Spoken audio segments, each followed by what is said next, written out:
Hi అండి, welcome to Rekha channel.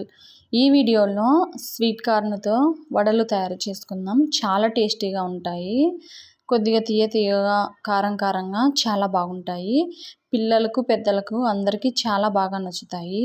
మీరు ఎప్పుడైనా స్వీట్ కార్న్తో వడలు ట్రై చేయకపోతే తప్పకుండా ట్రై చేయండి. పైన క్రిస్పీగా లోపల సాఫ్ట్గా చాలా టేస్టీగా ఉంటాయి. ముందుగా స్వీట్ కార్న్ను ఒలిచి ఒక గిన్నెలోకి తీసుకోవాలి. తర్వాత వీటిని మనము మిక్సీకి గ్రైండ్ చేసుకోవాలి. మిక్సీ జార్ తీసుకొని అందులో కారానికి సరిపడా పచ్చిమిర్చి, కొద్దిగా జీలకర్ర, అల్లం వేసుకోవాలి. అలాగే స్వీట్ కార్న్ కూడా వేసుకోవాలి. ఇప్పుడు మనము ఈ స్వీట్ కార్న్ని మిక్సీకి గ్రైండ్ చేసుకోవాలి. కొద్దిగా కచ్చాపచ్చాగా గ్రైండ్ చేసుకోండి.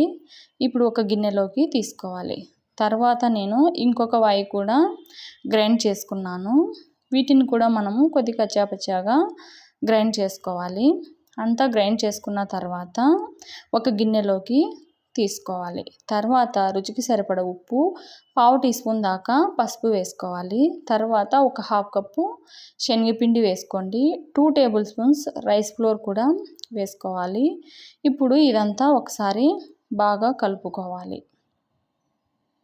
ఈ విధంగా కలుపుకున్న తర్వాత ఇప్పుడు ఆనియన్ను చిన్నగా కట్ చేసుకొని వేసుకోవాలి. అలాగే కొద్దిగా కొత్తిమీర, పుదీనా, కరివేపాకు కూడా చిన్నగా కట్ చేసుకొని వేసుకోవాలి. ఇవి కూడా ఒకసారి అంతా బాగా కలుపుకోవాలి. ఈ విధంగా కన్సిస్టెన్సీ అనేది ఉండాలి. ఇప్పుడు కడాయి పెట్టుకొని అందులో డీప్ ఫ్రైకి సరిపడా ఆయిల్ పెట్టుకోవాలి. మనము వడలు ఒత్తుకోవడానికి ఒక ప్లాస్టిక్ కవర్ తీసుకొని దానికి కూడా కొద్దిగా వాటర్ వేసి తర్వాత చేతికి కూడా కొద్దిగా వాటర్ అద్దుకొని తర్వాత పిండిని తీసుకొని మనము చేత్తో వడలను ఒత్తుకోవాలి. కన్సిస్టెన్సీ అనేది మీకు మరీ లూజ్గా ఉన్నట్లయితే కొద్దిగా శనగపిండి, బియ్యం పిండిని వేసుకోండి. వడలు అనేది చాలా బాగా వస్తాయి. నేను కూడా ఇంకొద్దిగా శనగపిండి, బియ్యం పిండి వేశాను. ఈ విధంగా వడలు ఒత్తుకోవాలి. తర్వాత ఇప్పుడు ఆయిల్ బాగా వేడెక్కింది కదా, మీడియం ఫ్లేమ్లో పెట్టుకొని ఈ వడలను వేసుకోవాలి. ఈ విధంగా ఆయిల్కి సరిపడా వడలను వేసుకున్న తర్వాత 1 నిమిషం అలానే వదిలేయాలి. తర్వాత మనము 2 సైడ్స్ ఈ విధంగా బాగా తిప్పుకుంటూ వేయించుకోవాలి.